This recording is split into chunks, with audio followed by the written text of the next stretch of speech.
Bonjour Pure Impression. Aujourd'hui, je vais vous parler des communautés locales.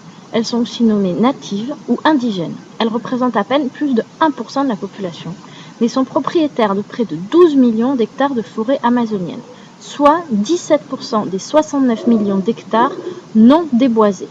Il est donc essentiel que les forêts en leur possession soient correctement gérées. La plupart de ces communautés ne font pas de commerce de bois. Elles déboisent un peu pour avoir des zones d'agriculture ou pour leur village, souvent moins de 2% de leur territoire.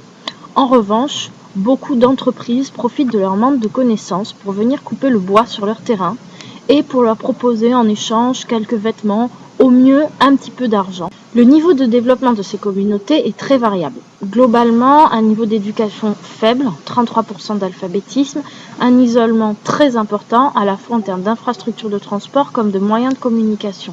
Rares sont les personnes qui ont un esprit entrepreneurial, qui aiment le travail du bois ou tout simplement qui ont l'éducation nécessaire à son commerce et aux démarches administratives. L'objectif du WWF n'est donc pas de les transformer en industrie forestière.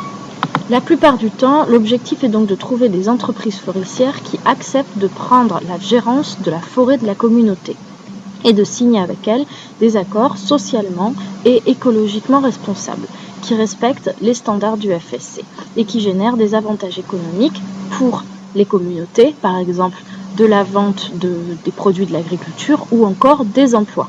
Ça reste assez difficile car les sociétés sont peu enclines à travailler avec les communautés.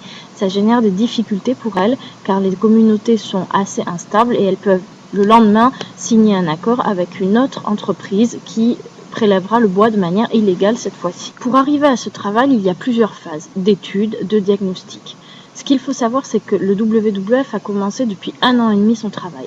Aujourd'hui, avec 5 des communautés, nous en sommes uniquement à la phase de zonage. Je vous tiendrai au courant de la suite, bien sûr, mais retenez d'ores et déjà que les standards FSC que Pure Impression a choisi permet non seulement de préserver la biodiversité, d'éviter les coupes illégales, mais également de générer des avantages sociaux pour les communautés natives.